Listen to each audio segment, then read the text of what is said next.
ঢাকে কাটে পড়েছে, দোলা লেগেছে কাশির বনে, বেজে উঠেছে দেবী দুর্গার আগমন বাণী। কিন্তু জানেন এবছর কোন বাহনে চেপে আসছেন ও ফিরছেন দেবী দুর্গা? শুভ না অশুভ, সবটাই নির্ভর করে দেবীর বাহনের উপর। এবার কি অবস্থা হতে চলেছে পৃথিবীবাসী?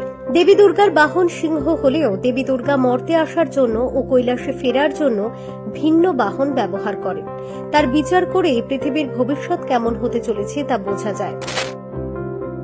রবি অথবা সোমবার দেবীর আগমন হওয়ার অর্থ হলো উমা এবার গজের পিঠে চেপে আসবেন। গজ সবসময় শুভ, এর অর্থ হলো শস্য ফলবে অফুরন্ত, পৃথিবীতে মানুষের খাদ্যের অকাল হবে না। আবার গজে ফিরে যাওয়ার অর্থ হলো সারা বছরই মায়ের আশীর্বাদ পাবে জীবকুল, ভালোবাসা এবং আনন্দে পূর্ণ থাকবে জীবন। শনি ও মঙ্গলবার দেবীর আগমনের অর্থ হলো তিনি আসবেন ঘোড়ায় চেপে। ঘোটকে আসা খুব একটা শুভ নয়, এর অর্থ হলো বিপদ ও ধ্বংস, কারণ ঘোড়া রাজায় রাজায় যুদ্ধ হওয়ার প্রতীক, অর্থাৎ রাজনৈতিক ক্ষেত্র ও সামাজিক ক্ষেত্রে অস্থিরতার ইঙ্গিত দেবীর ঘোটকে আগমন।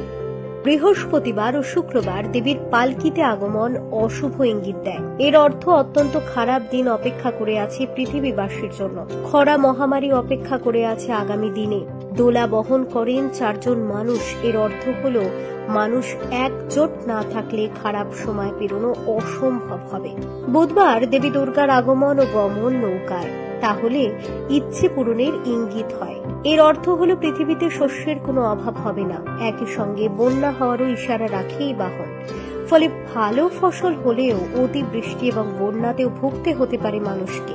এবারে পুজোর নির্ঘণ্ট অনুযায়ী মায়ের আগমন গজে এবং গমন নৌকায়।